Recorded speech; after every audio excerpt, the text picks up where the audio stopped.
ನಾನು ನಿಮ್ಮ ಥರನೇ ಶಾಲಾ ರಜಾ ದಿನಗಳಲ್ಲಿ ಅಜ್ಜಿ ಮನೆಗೆ ಹೋಗ್ತಿದ್ದೆ. ಆಗ ಅಜ್ಜಿ ನನಗೆ ಈ ರೀತಿಯ ಮರದ ಆಟಿಕೆಗಳನ್ನು ಕೊಡ್ತಿದ್ರು. ಇದರಲ್ಲಿ ಯಾವುದೇ ರೀತಿಯ ಬ್ಯಾಟ್ರಿ ಇಲ್ಲ, ಯಾವುದೇ ರೀತಿಯ ರಿಮೋಟ್ ಕಂಟ್ರೋಲ್ ಇಲ್ಲ. ಸಿಂಪಲ್ ಮೆಕ್ಯಾನಿಸಮಲ್ಲಿ ತುಂಬ ಚೆನ್ನಾಗಿ ವರ್ಕ್ ಆಗ್ತಾಯಿತ್ತು. ಇದರ ಬಗ್ಗೆ ಕೇಳಿದಾಗ ಇದು ಚನ್ನಪಟ್ಟಣದ ಆಟಿಕೆಗಳು 100 ವರ್ಷ ಆದರೂ ಹಾಳಾಗಲ್ಲ ಅಂತ ಅಜ್ಜಿ ನಂಗೆ ಹೇಳ್ತಾಯಿದ್ರು. ಅವತ್ತಿಂದನೂ ನನಗೆ ಚನ್ನಪಟ್ಟಣದ ಆಟಿಕೆಗಳ ಮೇಲೆ ತುಂಬಾ ಆಸಕ್ತಿ ಇತ್ತು. ಹಾಗಾದರೆ ಬನ್ನಿ, ಇವತ್ತು ನಾವು ಸೀದಾ ಚನ್ನಪಟ್ಟಣಕ್ಕೆ ಹೋಗಿ ಈ ಆಟಿಕೆಗಳ ಬಗ್ಗೆ ಹೆಚ್ಚಿನ ಮಾಹಿತಿನ ಕಲೆಕ್ಟ್ ಮಾಡ್ಕೊಂಬರೋಣ. ನಮಸ್ಕಾರ ಸ್ನೇಹಿತರೆ, ನನ್ನ ಹೆಸರು ಸಾಯಿ ಕಿರಣ್ ಆ್ಯಂಡ್ ನೀವು ನೋಡ್ತಾ ಇದ್ದೀರಾ ಅನುಭವ ಅಫಿಷಿಯಲ್ ಯೂಟ್ಯೂಬ್ ಚಾನಲ್. ಇದು ಹೊಸ ದಿನ, ಹೊಸ ಆರಂಭ.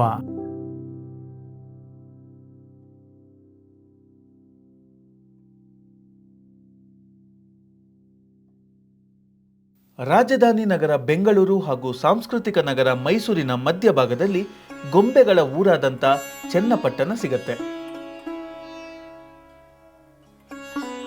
ಇತಿಹಾಸವನ್ನ ತಿರುವಿದ್ರೆ ಈ ಗೊಂಬೆಗಳ ಉದ್ಯಮ ಟಿಪ್ಪು ಸುಲ್ತಾನರ ಕಾಲದಿಂದ ಬೆಳೆದು ಬಂದಿದೆ. 1759ರಿಂದ 1799ರ ಸಮಯದಲ್ಲಿ ಟಿಪ್ಪು ಸುಲ್ತಾನರು ಸ್ಥಳೀಯ ಕರಕುಶಲ ಕರ್ಮಿಗಳಿಗೆ ಮರದ ಗೊಂಬೆಗಳ ತಯಾರಿಕೆಯನ್ನು ಕಲಿಸಿಕೊಡಲು ಪರ್ಷಿಯಾದಿಂದ ಕುಶಲಕರ್ಮಿಗಳನ್ನು ಕರೆಸಿದ್ದರು. ನಂತರ 1902ರಲ್ಲಿ ಮೈಸೂರಿನ ದಿವಾನರು ಚನ್ನಪಟ್ಟಣ ಕುಶಲಕರ್ಮಿ ತರಬೇತಿ ಸಂಸ್ಥೆಯನ್ನು ಆರಂಭಿಸಿದರು.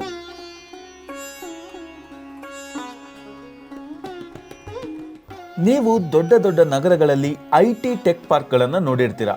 ಆದರೆ ನಾನೀಗ ನಿಮ್ಮನ್ನು ಕರ್ಕೊಂಡು ಬಂದಿರೋದು ಕ್ರಾಫ್ಟ್ ಪಾರ್ಕ್ಗೆ.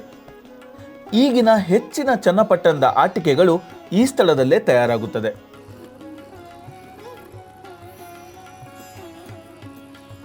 ಹದಿನಾಲ್ಕು ಎಕರೆ ವಿಸ್ತೀರ್ಣದಲ್ಲಿ ಹರಡಿರುವ ಈ ಪಾರ್ಕ್ ಕಲಾವಿದರಿಗೆ ಉದ್ಯೋಗಾವಕಾಶ ನೀಡಲು ಹಾಗೂ ಸಾಂಪ್ರದಾಯಿಕ ಗೊಂಬೆಗಳ ಉದ್ಯಮವನ್ನ ಸಂರಕ್ಷಿಸುವ ಉದ್ದೇಶದೊಂದಿಗೆ ಸ್ಥಾಪಿಸಲಾಗಿದೆ. ಮೇನ್ ಆಗಿ ನಾವು ಯಾವ್ಯಾವ ವುಡ್ ಯೂಸ್ ಮಾಡ್ತೀವಿ ಅಂದ್ರೆ ivory wood, beatwood, neem wood, teak wood, rubber pick, ಬರ್ಕ್ಲೆಸಿಸ್, ಎಂಬ್ರಿಸಿಟ್ ಅಂತ. ಬಟ್ ಆಲ್ಮೋಸ್ಟ್ 90% ಕಲರಿಂಗ್ ಐಟಮ್ಗೆ ಮತ್ತೆ ನಾವು ಡೈಲಿ ಯೂಸ್ ಮಾಡೋ ವುಡ್ ಐವರಿ ವುಡ್ ಆಗಿರುತ್ತೆ. ಐವರಿ ಮರವನ್ನ ಕನ್ನಡದಲ್ಲಿ ಆಲೆ ಮರ ಅಂತಲೂ ಕರೀತಾರೆ. ಚನ್ನಪಟ್ಟಣದ ಸುತ್ತಮುತ್ತ 30-40 ಕಿಲೋಮೀಟರ್ನಲ್ಲೇ ಈ ಮರವನ್ನ ಖರೀದಿಸಲಾಗತ್ತೆ. ಈ ಮರದ ದಿಮ್ಮಿಗಳು ಹಸಿಯಾಗಿರುವುದರಿಂದ ಇದನ್ನ ಭಾಗಗಳನ್ನಾಗಿ ಮಾಡಿ 3 ತಿಂಗಳುಗಳ ಕಾಲ ಒಣಗಿಸಲಾಗತ್ತೆ. ನಂತರ ಒಣಗಿದ ಮರವನ್ನ ಲೇತ್ ಮಷೀನ್ನ ಸಹಾಯದಿಂದ ಬೇಕಾದ ಆಕಾರಕ್ಕೆ ಪರಿವರ್ತಿಸುತ್ತಾರೆ. ಒಂದು ಮರದ ತುಂಡು ಸುಂದರವಾದ ಗೊಂಬೆಯಾಗಿ ಪರಿವರ್ತನೆಯಾಗುವ ಪ್ರಕ್ರಿಯೆ ಇಲ್ಲಿಂದ ಆರಂಭ ಆಗುತ್ತೆ.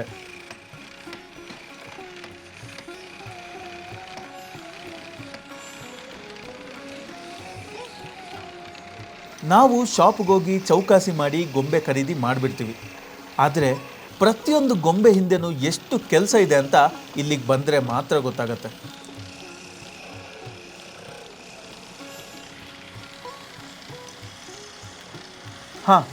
ಮತ್ತೊಂದು ವಿಚಾರ ಏನಂದರೆ, ನಿಮಗೇನಾದರೂ ಗೊಂಬೆ ತಯಾರಿಸೋ ಉದ್ಯೋಗದಲ್ಲಿ ಆಸಕ್ತಿ ಇದ್ದರೆ ಇಲ್ಲಿ ನಿಮಗೆ 3 ತಿಂಗಳುಗಳ ಕಾಲ ಟ್ರೈನಿಂಗ್ ನೀಡ್ತಾರೆ. ಈ ಸಮಯದಲ್ಲಿ ಸ್ಟೈಫಂಡ್ ಕೂಡ ಕೊಡ್ತಾರೆ. ಟ್ರೈನಿಂಗ್ ನಂತರ ನಿಮ್ಮ ಕೌಶಲ್ಯಕ್ಕೆ ಅನುಗುಣವಾಗಿ ಇಲ್ಲಿಯ ಉದ್ಯೋಗಾವಕಾಶ ನೀಡುತ್ತಾರೆ.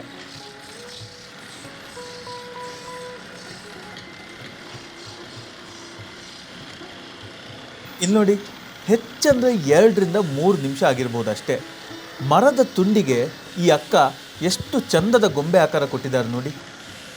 ಹಾಗಂತ ಈ ಕೆಲಸ ತುಂಬಾ ಈಸಿ ಇದೆ ಅಂತ ಅನ್ಕೋಬೇಡಿ. ಇದರ ಹಿಂದೆ ಕಲಾವಿದನ 5ರಿಂದ 10 ವರ್ಷಗಳ ಅನುಭವ ಇರುತ್ತೆ.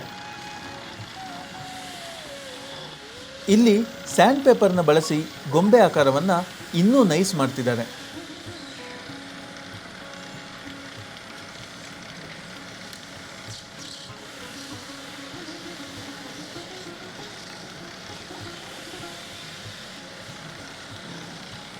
ಇನ್ನು ಗೊಂಬೆಗಳಿಗೆ ಬಣ್ಣ ಇಲ್ಲ ಅಂದರೆ ಏನು ಚಂದ ಹೇಳಿ. ಗೊಂಬೆಗಳಿಗೆ ಬೇಕಾದ ಬಣ್ಣಗಳನ್ನು ಇವರೇ ಖುದ್ದಾಗಿ ತಯಾರಿಸ್ತಾರೆ. ಅದರ ಪ್ರೋಸೆಸ್ನ ತಿಳ್ಕೊಳ್ಳೋಣ ಬನ್ನಿ. ಆ್ಯಂಡ್ ಆರ್ಗಾನಿಕ್ ಕಲರ್, ಲ್ಯಾಕರ್ ಕಲರ್ಸ್ನ ನಾವೇ ಪ್ರಿಪೇರ್ ಮಾಡ್ಕೋತೀವಿ. ಹೇಗಪ್ಪ ಪ್ರಿಪೇರ್ ಮಾಡ್ಕೋತೀವಿ ಅಂದರೆ, ಇದು ಲ್ಯಾಕರ್ ಅಂತಿದೆ. ಇದು ಒಂದು ಟ್ರೀ ಗಮ್ ಟೈಪು. ಇದನ್ನು ಕನ್ನಡದಲ್ಲಿ ಅರಗು ಅಂತಾರೆ. ಇದನ್ನು ಮೆಲ್ಟ್ ಮಾಡಿ ನಿಮಗೆ ರೆಡ್ ಕಲರ್ ಬೇಕಂದರೆ ಕುಂಕುಮ, ಯೆಲ್ಲೋ ಕಲರ್ ಬೇಕಂದರೆ ಸಂಬರಿಕಿ, ಬ್ರೌನ್ ಕಲರ್ ಬೇಕಂದರೆ ಕಾಫಿ ಪೌಡರು, ಗ್ರೀನ್ ಬೇಕಂದರೆ ಮೆಹಂದಿ, ಈ ಥರ ಆರ್ಗಾನಿಕ್ ಕಲರ್ ಪೌಡರ್ನ ಮಿಕ್ಸರ್ ಹಾಕಿ ನಾವು ಈ ಥರ ಆರ್ಗಾನಿಕ್ ಕಲರ್ ಪೌಡರ್ನ ಮಿಕ್ಸರ್ ಮಾಡ್ಕೋತೀವಿ ಸರ್. ನಮ್ಮ ಫ್ಯಾಕ್ಟ್ರಿಯಲ್ಲಿ 8 ಕಲರ್ ಆರ್ಗಾನಿಕ್ ಕಲರ್ ಅವೈಲೇಬಲ್ ಇದೆ. ಇನ್ ಬಿಟ್ವೀನ್ ಲೈಟು ಡಾರ್ಕು ಇದೆ, ಬಟ್ ಅದು ಇನ್ಆರ್ಗಾನಿಕ್ ಆಗಿರುತ್ತೆ. ನೋಡಿ, ಬಣ್ಣಗಳ ತಯಾರಿಕೆಯಲ್ಲಿ ಎಷ್ಟು ಪರಿಶ್ರಮ ಇದೆ ಅಂತ.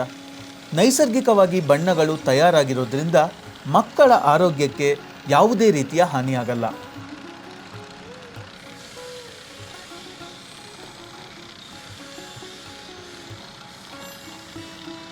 ಆ್ಯಂಡ್ ಕಲರ್ ಅಪ್ಲೈ ಮಾಡ್ಬೇಕಾದ್ರೆ ಒಂದು ಲೀಫ್ನ ಯೂಸ್ ಮಾಡ್ತಾರೆ. ಈ ಲೀಫು ಸಾಣೆಗರಿ ಲೀಫ್ ಅಂತ ಸರ್. ಕಲರ್ ಅಪ್ಲೈ ಆದಮೇಲೆ ಈ ಲೀಫ್ನ ಯೂಸ್ ಮಾಡ್ತಾರೆ. ಶೈನಿಂಗ್ ಬರೋಕ್ಕೆ ತುಂಬ ಹೆಲ್ಪ್ ಆಗುತ್ತೆ. ಆ್ಯಂಡ್ ಒಂದು ಡ್ರಾಪ್ ಕೊಕೊನಟ್ ಆಯಿಲು ತಗೋತಾರೆ. ಅದು ಹೀಟ್ನ ಕಂಟ್ರೋಲು ಮಾಡುತ್ತೆ ಮತ್ತು ಶೈನಿಂಗು ಕೂಡ ಹೆಲ್ಪ್ ಮಾಡುತ್ತೆ.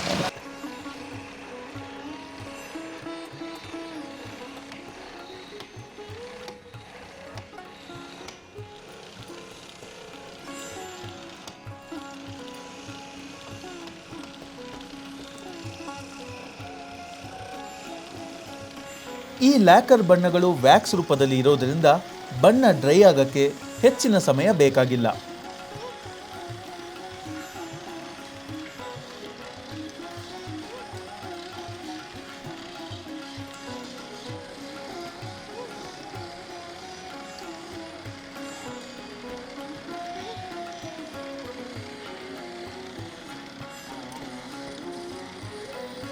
ಒಂದು ಬಿಂದು ತೆಂಗಿನ ಎಣ್ಣೆ ಹಾಗೂ ಒಂದು ಸಣ್ಣ ತಾಳೆಗರಿ ಗೊಂಬೆಗೆ ಗ್ಲಾಸಿ ಎಫೆಕ್ಟನ್ನು ನೀಡುತ್ತೆ.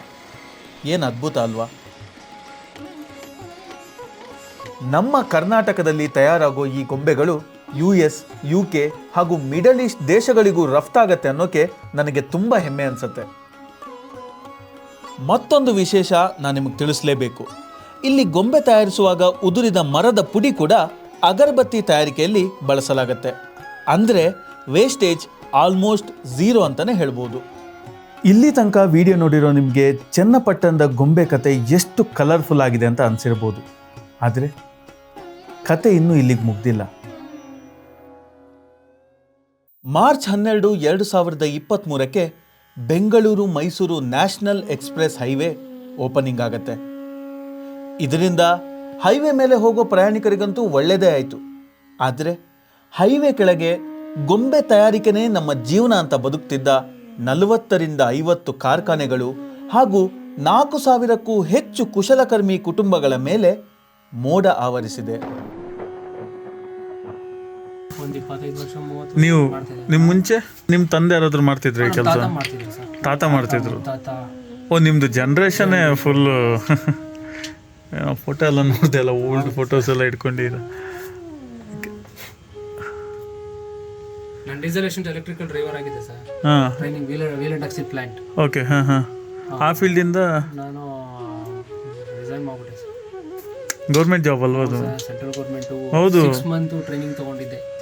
ಇಲ್ಲಿ ಇದಕ್ಕೋಸ್ಕರ ಬಿಟ್ರಾ? ಈಗ ನನಗೆ ನಮ್ಮ ಜೊತೆ ಹೈದರಾಬಾದ್ ಹೊಡಿತಾ ಇದ್ದೇನೆ ಟ್ರೈನು. 1.5 ಲಕ್ಷ. ಹೌದು ಸರ್, ಇರುತ್ತೆ ಅದರಲ್ಲಿ. ಏನು ನಾವು ಬಿಟ್ಬಿಟ್ಟೆ ಅದಕ್ಕೆ. ಅದೇ ನೀವು ಇದನ್ನ ಮುಂದುವರ್ಸೋಣ ಅಂತ ನೀವು ಮ್ಯಾನುಫ್ಯಾಕ್ಚರಿಂಗ್ ರೇಟ್ ಕೊಟ್ಬಿಟ್ಟಿದ್ದ. ಇವಾಗ ನಮ್ಗೊಂದು 50 ರೂಪಾಯಿ ಬೀಳ್ತಾ, ನಾವು ಶನಿವಾರ ಆದ್ರೆ ಪೇಮೆಂಟ್ ಕೊಡ್ಬೇಕು ಹುಡುಗರು. ಹೌದು 10 ರೂಪಾಯಿ ಇಟ್ಕೊಂತೀವಿ, ಕೊಟ್ಬಿಡ್ತೀವಿ. ಕಷ್ಟ ಐತೆ ಇರುತ್ತೆ. ನಿಮ್ಗೆ ಗೌರ್ಮೆಂಟಿಂದ ಇದಕ್ಕೇನು ಹೆಲ್ಪ್ ಇಲ್ಲ ಹಂಗಾದ್ರೆ? ಖಾದಿ ವಿಲೇಜ್ ಇಂಡಸ್ಟ್ರಿಯಲ್ ಬೋರ್ಡಿಂದ ನಮಗೆ 5 ಲಕ್ಷ ಕೊಟ್ಟಿದ್ದಾರೆ. ಸಬ್ಸಿಡಿ ಅಮೌಂಟ್ ಸಿಕ್ಕಿದೆ. ಅಲ್ಲ, ಬಟ್ ನಿಮ್ಗೆ ಈ ಥರ ಶಾಪ್ ಏನಾದ್ರು ಮಾಡಿಕೊಡ್ತೀನಿ ಒಳ್ಳೆ ಪ್ಲೇಸಲ್ಲಿ ಅನ್ನೋ ಥರ ಇದನ್ನು ಉಳ್ಸೋಕ್ಕೋಸ್ಕರ? ಇಲ್ಲ, ಏನಿಲ್ಲ ಸರ್. ಎಲ್ಲ ಯಾರು ಇಲ್ಲದಂಗೆ ಆಗುತ್ತೆ. ಎಷ್ಟು ಜನ ಇದ್ರು ಸರ್ ಮುಂಚೆ ಕೆಲಸಕ್ಕೆ? ಒಂದು 16 ಜನ ಇದ್ರು ಸರ್.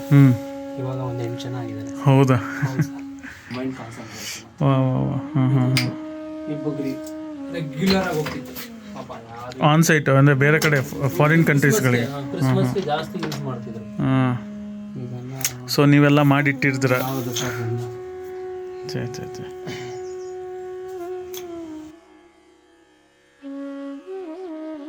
ಇನ್ನು ಚನ್ನಪಟ್ಟಣ ಆಟಿಕೆಗಳಿಗೆ ಇರುವ ಮತ್ತೊಂದು ಅತಿದೊಡ್ಡ ಸವಾಲು ಎಂದರೆ ಚೈನಾ ಆಟಿಕೆಗಳು.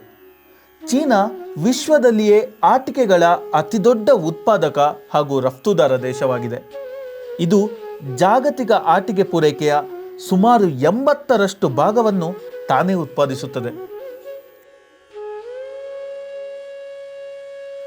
ಇವೆಲ್ಲ ಕಾರಣದಿಂದ ಚನ್ನಪಟ್ಟಣದ ಆಟಿಕೆಗಳು ತನ್ನ ನೈಜವಾದ ಬಣ್ಣವನ್ನು ಕಳ್ಕೊಂಡಿದೆ.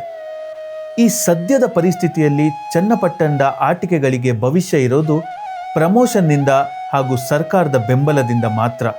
ನಿಮಗೇನಾದರೂ ಈ ರೂಟ್ನಲ್ಲಿ ಹೋಗೋ ಸಂದರ್ಭ ಬಂದಾಗ ಒಂದು ಸಲ ಚನ್ನಪಟ್ಟಣದ ಗೊಂಬೆಯನ್ನು ನೋಡ್ಕೊಂಬನ್ನಿ.